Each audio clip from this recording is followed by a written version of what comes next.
NASA libera imagens com detalhes surpreendentes do asteroide Bennu. NASA corta a transmissão ao vivo lá da Estação Espacial Internacional quando um OVNI colorido aparece na tela. Mercúrio um dia poderia ter tido vida? E o tesouro do Forrest Fenn fez sua quinta vítima. Essas e outras notícias você só vai ver onde? Nesta edição do Almanaque Assombrado. Solta a vinheta, Ana!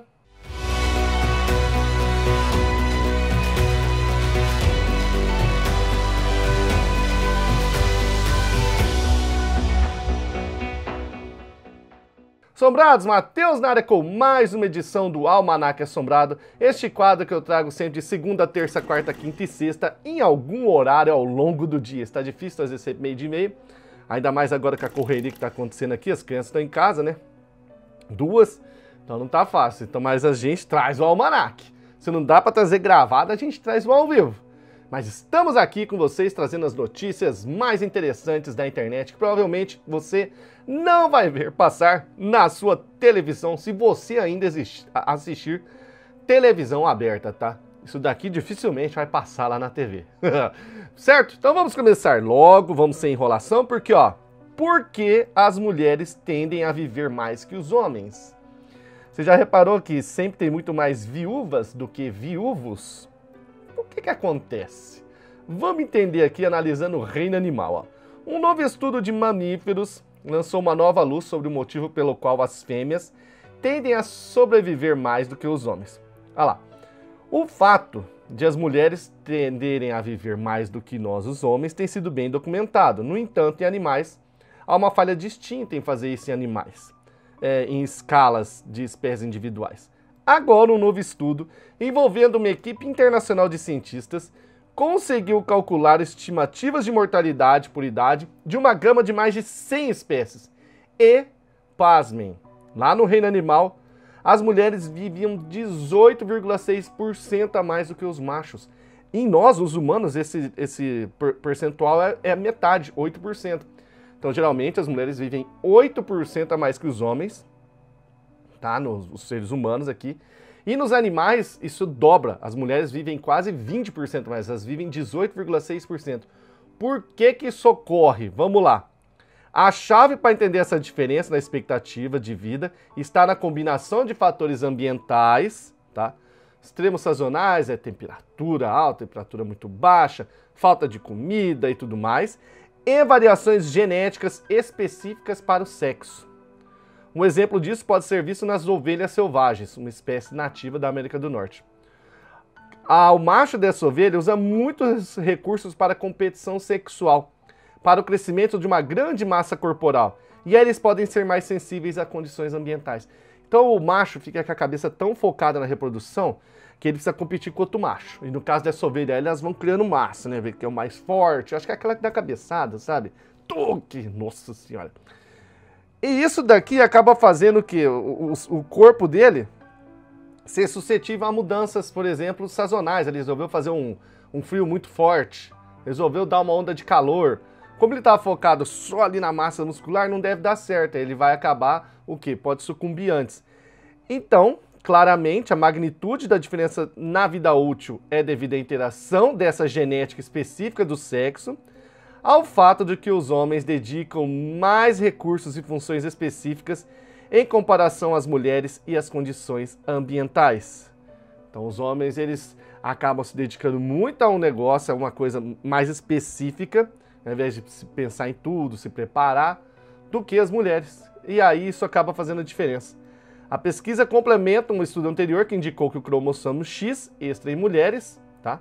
Os homens têm um XY, a mulher é XX, também pode fornecer um efeito protetor para ajudar a viver mais tempo. Então os homens lá no reino animal ficam com a cabeça muito focada em algo, muito focada na reprodução, geralmente. E aí eles gastam todas as suas energias ali, e a hora que acontece alguma coisa ali no ambiente, uma falta de comida, uma mudança de temperatura e tudo isso mais, ele acaba sendo mais frágil, pode sucumbir mais rápido. E é o que acontece. Mulheres no reino animal, as fêmeas, 6% vive mais do que os homens. Se uma mulher lá chegar, um macho chegar a 83 anos, a mulher, 81 e pouco, né? A mulher vai chegar até os 100. O nosso Tutancâmon aqui. A gente sempre fala do Tutancâmon, fiz especial do Tutancâmon. Você já assistiu meu especial do Tutancâmon? Tutancâmon, não sei falar direito. Pois é, eu já fiz. É a Maldição da Múmia.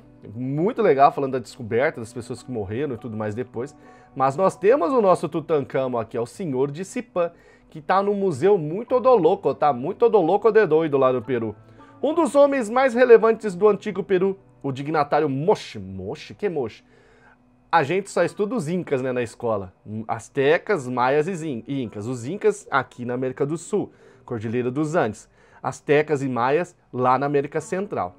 Só que antes dos incas existiram diversas outras civilizações. Que nem quando a gente vai lá no lago, lá em Tiwanaku, tinha a civilização Tiwanaku. Quando a gente foi em Silustane, tinha ali o pessoal, ali os nativos, os povos Chola. Eu fiz especial de Silustane, eu descrevo tudo lá. Que tinha um tipo até de túmulo, depois que os incas conquistaram tudo lá, mudaram o túmulo, deixaram bem mais bonito até. E então, Moche é uma civilização anterior aos incas, tá? Incas. E o Senhor de Sipã foi encontrado com ouro, prata, cobre, pedras preciosas da cabeça aos pés, aqui uma reprodução facial do poderoso Senhor de Sipã. Olha o tamanho aqui do... Ah, eu achei que era a orelha dele, não, a orelha tá aqui. Olha o tanto de pedras, ouro e tudo mais que ele usa. Vamos entender, tá? Então aqui tá falando, a descoberta de sua tumba foi um dos achados mais importantes da América do Sul. Ele foi a primeira de uma série de mumas Moche encontradas em Huaca Rajada, um sítio arqueológico em Sipã, lá no Peru. O mausoléu foi encontrado intacto, assim como a tumba do Tutancâmon. O mausoléu principal do complexo arqueológico foi revelado por pesquisadores em 1987. Lá em 2007, porém, após várias escavações, 14 tumbas foram descobertas e identificadas no próprio local. Então aqui, oh, nossa, devia ficar pesado isso na tua cabeça, hein, meu amigo? Ó! O Senhor do Sipã foi encontrado com diversos itens de ouro, prata, bronze, pedras preciosas, o que indicava que ele deveria fazer parte da mais alta escala na sociedade Moche. Hipótese que foi comprovada pelos pesquisadores. Por meio do DNA, foi possível descobrir características físicas dele, tá? 1,63 de altura quando morreu por volta de 40 anos. Jovem, né? Eu vou fazer 40, tenho 39 ainda. Cientistas puderam deduzir também alguns aspectos físicos da múmia, como reconstruir digitalmente a sua face, cor da pele, formato dos lábios, cabelo e olhos. Então ele se aproximava bem mesmo desse rosto aqui, ó. Tá vendo os tesouros aqui? Olha eles aqui de verdade, ó. Tá vendo? Colarzão aqui, ó. Olha aquele negócio na cabeça aqui, ó. Tá vendo? Tudo que foi encontrado aqui. Ele fez mudanças físicas em sua orelha para que pudesse pendurar grandes protetores auriculares e também argolas nasais. Tinha argola aqui. Feitos de metal, os artefatos eram colocados tanto em sua orelha quanto em seu nariz, representando a sua alta função ali, alta posição na sociedade da época. Ele também não usava barba e também tirava os pelos da cabeça. No momento do sepultamento, o Senhor de Sipã estava usando um colar com ornamentos de ouro e prata. Esse daqui, ó. Tá vendo? Ouro e prata aqui, ó. Metade do colar é feito de ouro, sol. Prata representa a lua. Outras 6 pessoas dividiam a tumba, tá? Com o importante Senhor de Sipã. 3 jovens mulheres, provavelmente esposas que morreram algum tempo antes. 2 guerreiros com os pés amputados, seria tipo de uma oferenda. E uma criança de aproximadamente 10 anos. Por toda a sua grandeza, o Senhor do Sipã foi comparado aí a um dos maiores faraós do Egito. Então aqui é o crânio do Senhor de Sipã, tá? Conseguiram pegar o DNA, e aí já sabiam mais ou menos como eram os lábios, a boca, os olhos. Então foi feita a reconstrução certinha, né? E chegou mais ou menos nessa fisionomia. Ele não tinha cabelo, ele era careca, tá? E também não tinha barba, tá? Além dos corpos adicionais, o que mais tinha lá na tumba dele? Um cachorro e 2 lhamas, assim como 451 itens cerimoniais e oferendas. E a maioria está exposta no Museu das Tumbas Reais de Sipã, que fica na cidade de Lambayeque, no norte do Peru. Aberto em 2002, foi inaugurado para você ir lá ver os achados da região. Olha que museu bonito, diferente, cara. Tá vendo aqui? Ele é meio caído assim, é interessante demais. Aí eu fiquei tão interessado nesse museu que eu fui no Google Maps, tem uma rampa aqui para você acessar. Fiquei com vontade de ir nesse museu, achei ele bem diferente mesmo. Mas é um local muito difícil de ir, né? Acho que eu só vou ver no Google Maps mesmo, fazer o quê? Aqui os tesouros. Podia ter colocado em pé essa imagem, né? Fica meio difícil ver assim. Você conhecia o Senhor Tzipan? Viu? Por isso que é importante assistir o Almanaque Assombrido. Bunker nazista descoberto no centro de cidade russa.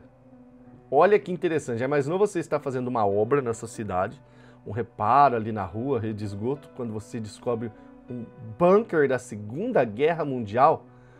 Na época, a cidade aqui de Novorossiysk tinha sido capturada pelos alemães. Então eles criaram esse bunker para se proteger ali. Olha lá, bunker construído na cidade russa de Novorossiysk durante a ocupação nazista, esteve soterrado durante décadas sob o asfalto, embaixo do asfalto, em um cruzamento de ruas.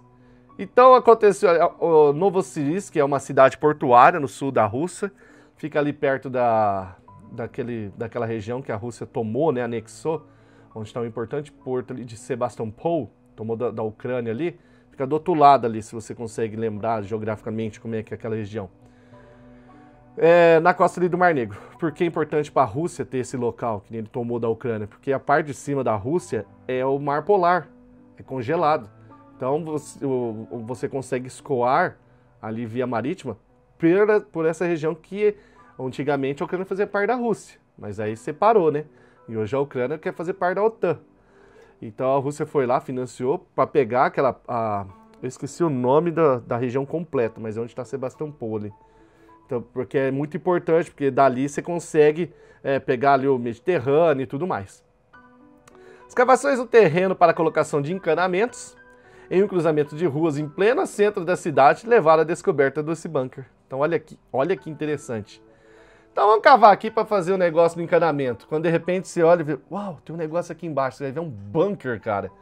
Você sabe o que é um bunker? Tem gente que não sabe o que é um bunker. Bunker é uma construção forte, resistente, tem que resistir ali a bombas, resistir ao inimigo, entendeu? Onde você vai se proteger. Os ricos geralmente têm bunker. Se começar um Mad Max aí, eles se fecham no bunker, tem enlatados lá para vários tempos.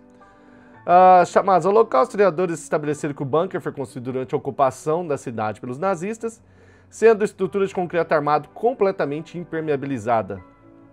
No pós-guerra, o edifício seria parcialmente destruído na entrada, né? Mas a maior parte da estrutura permaneceu intacta, escondida sob o asfalto. Então tinha uma entrada, um edifício e tudo mais, eles destruíram aquilo e falaram, vamos cimentar aqui que ninguém vai descobrir que tem um bunker embaixo. Mas acabaram descobrindo. Continuando, ministro da Saúde de Israel diz que Messias interromperá a pandemia até 16 de abril. Tomara! Alguns dias atrás, Jacob Litzman, ministro da Saúde de Israel, deu uma entrevista na qual compartilhou que medidas foram tomadas para combater a pandemia.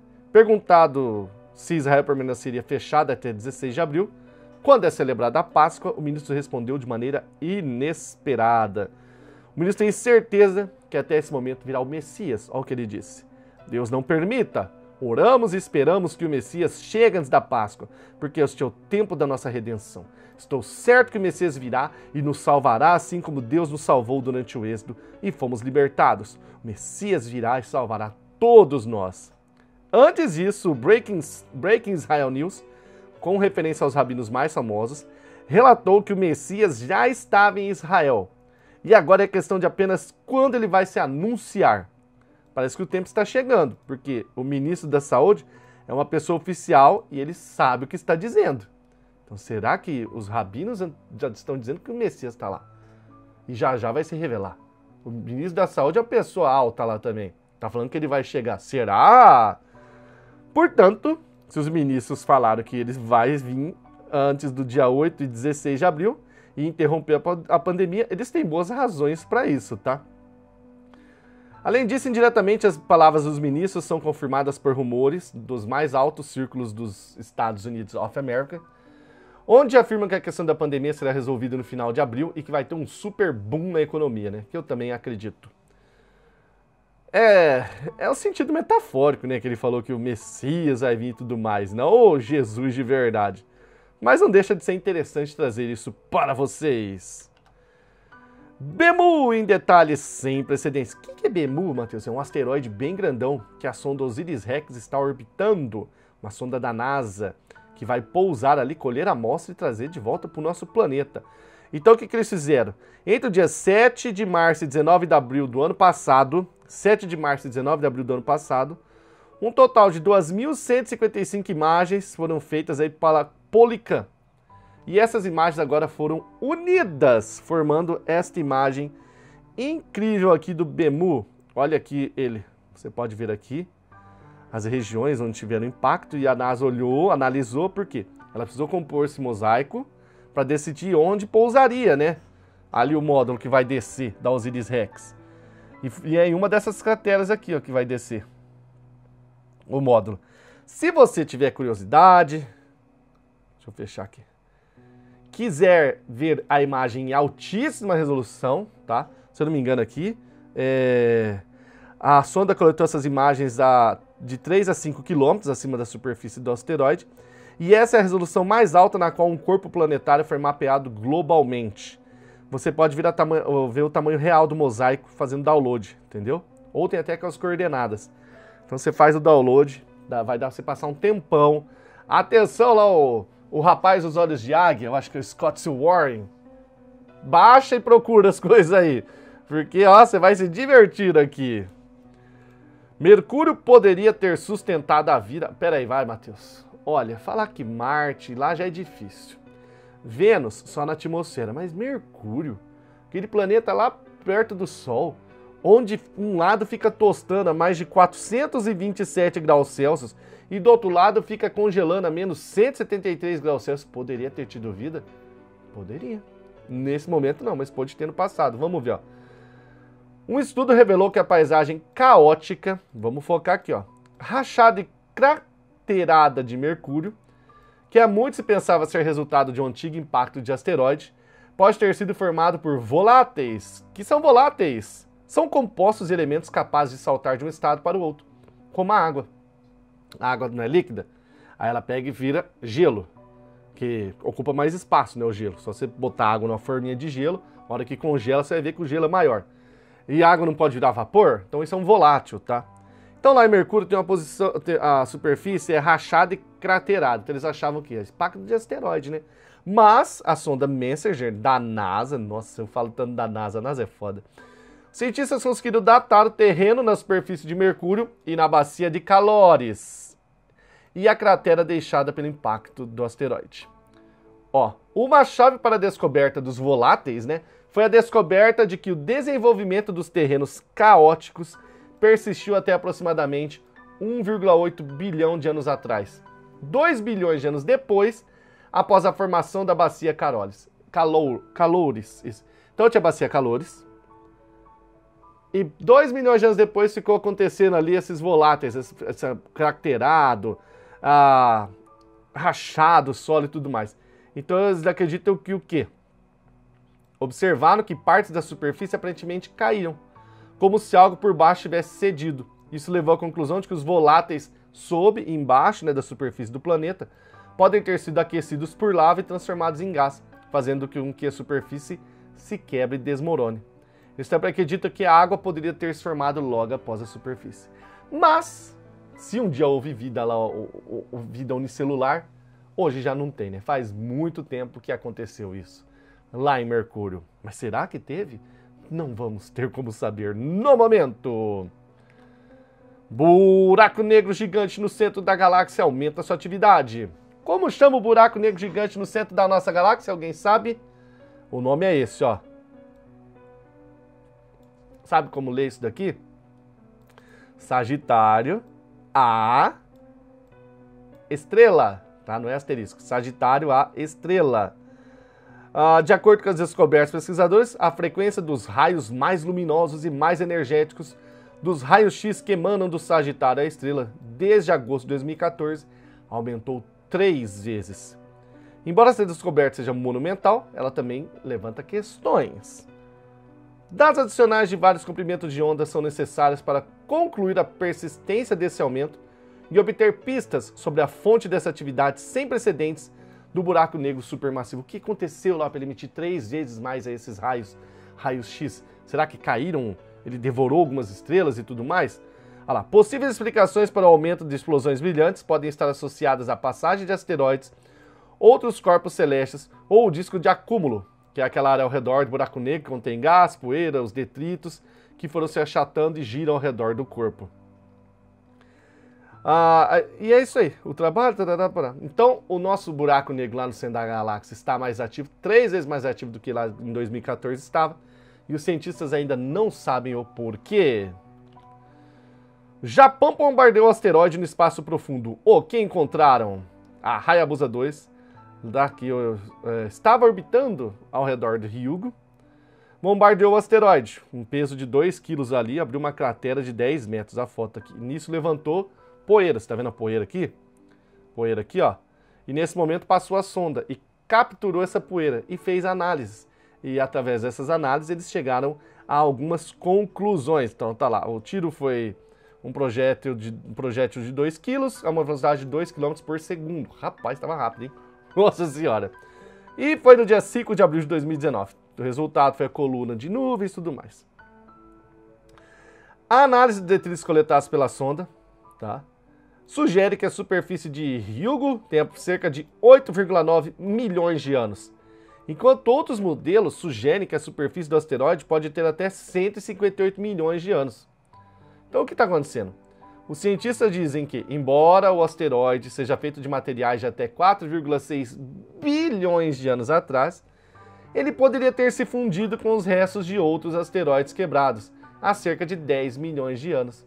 Então estava lá o asteroide, viu um outro, vamos se unir, vamos se unir, vamos se unir. Por isso está dando essa discrepância. Uma região está dando uma data, outra região dá outra data. Tá? Mas ele é feito com materiais lá do início do Sistema Solar, 4,6 bilhões de anos atrás. E eles também conseguem, de acordo com o número de crateras e profundidade, saber mais sobre o asteroide, que é o que eles estão tentando fazer nesse momento. A Hayabusa 2 já não está mais em órbita do Ryugu, deu tudo certo e a JAXA disse, ó, volta para a Terra, tá? Em novembro do ano passado. E aí vamos aguardar para a sonda entregar material desse asteroide. Vai ser incrível. Acho que já fez isso uma vez, tá? Não é algo inédito. A NASA cortou a transmissão ao vivo quando um OVNI apareceu, mas a NASA é foda, hein? Vamos ver aqui, ó. Então você tá vendo aqui, deixa eu dar aqui, ó. Tem que sair as imagens da tela, mas você vai olhar aqui, ó, tá? Olha lá, vou parar aqui de mexer, senão não mostra o OVNI. Ih, meu mouse parou em cima do OVNI, vou mexer. Então tá lá, vocês estão vendo onde o OVNI tá ali em cima, né, ó. Ele tá lá, parecendo um joystick de Xbox, de PlayStation, né? Do PlayStation é preto. Do Xbox, pelo menos, que eu tenho é branco. Meu Xbox é 360, eu não tenho o Xbox One. Opa, cortou. Opa, tentou voltar, cortou de novo. A NASA é cruel, viu? Quando ela corta a transmissão, aparece assim, ó. O vídeo da câmera externa de alta definição da Estação Espacial Internacional foi interrompido devido à perda de sinal entre a estação e a rede de comunicações. Esse é o padrão. Aquela imagem, acho que vocês já viram. Mas dessa vez não, foi um fundo azul, indicando que, ó, foi cortado repentinamente. Será que a NASA vai se pronunciar sobre isso daí? Lembra que eu soltei um almanaque esses dias falando que a NASA respondeu, mostrando que aquilo que estava vendo não era um OVNI? Era o planeta Vênus que estava ali sendo refletido na ótica ali era o estéreo? Não lembro. Fica vendo o sol ali. Vamos ver. E para finalizar, tá? Forrest Fenn, o tesouro, que vira e mexe eu falo aqui, quem não sabe. Forrest Fenn escreveu um livro, onde lá tem uma espécie de poesia, onde ele detalha que escondeu um tesouro em algum lugar nos Estados Unidos. Esse tesouro vale ali alguns milhões de dólares. E desde então a galera tá atrás desse tesouro, tá? Já faz aí muitos anos que estão atrás. E 4 pessoas já morreram procurando, pois agora chegou a hora da 5ª vítima. Um homem do Colorado se tornou o 5º indivíduo a morrer na busca infame pelo tesouro. Michael Wayne Section e um companheiro sem nome teriam viajado de Denver ao Monumento Nacional do Dinossauro do estado, né, do Colorado, na semana passada, com a esperança de localizar o esconderijo das riquezas que o autor Forrest Fenn disse que escondeu lá em 2010. Ao chegar no local, a dupla alugou motos de neve e partiu para encontrar e ficar rico, né? Quando eles não voltaram, a empresa que forneceu os veículos alugou, falou, ó, aluguei 2 motos e os caras não voltaram, tem alguém errado, tá? Então, após cerca de 48 horas, os caçadores de tesouros perdidos foram localizados a cerca de 1,6 quilômetros dos seus snowmobiles, que haviam abandonado para avançar a pé pelo deserto. Eles foram de snowmobile até um ponto e depois queriam ir a pé. Tragicamente, o Saxon morreu lá, nos dias nessas 48 horas, e o amigo estava vivo e precisou de hospitalização. O que aconteceu? O xerife disse, ó, eles não estavam vestidos adequadamente para as condições, mesmo para uma viagem de um dia, e definitivamente não estavam vestidos para algo que acontecesse e não poderiam sair dali. Os dois trouxeram apenas algumas barras de chocolate e garrafas de água para a caminhada. E, de volta ao caminhão, as autoridades encontraram uma cópia do quê? Do livro do Forrest Fenn, The Thrill of the Chase, que levou os investigadores a concluir que eles foram caçar ali o tesouro. Mas, olha, galera, esses dois já tinham se dado mal anteriormente, tá? A dupla já havia enganado a morte no início desse ano, quando uma caçada ao tesouro anterior na mesma área, lá em fevereiro, deu errado, exigindo uma operação de busca e salvamento da qual os 2 homens foram salvos. Então, eles já tinham tentado ir lá em fevereiro, tinha dado errado, chamaram o resgate e foram socorridos.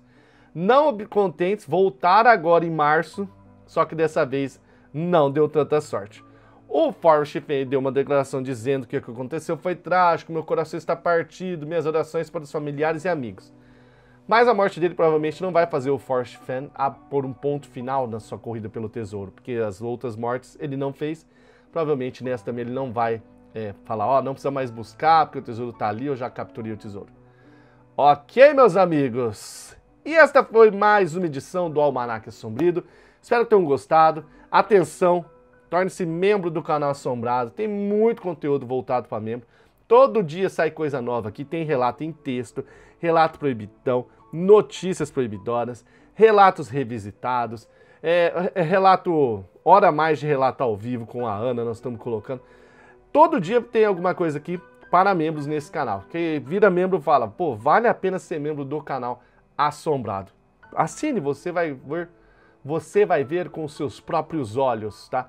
Tem um botão aqui embaixo, seja membro. Ok? Para quem não é membro, calma. O canal continua igualzinho sempre foi. Vídeo da Ana às 11 horas, Almanaque do Matheus e ao vivo. E esse domingo nós vamos ter o quê? Um especial!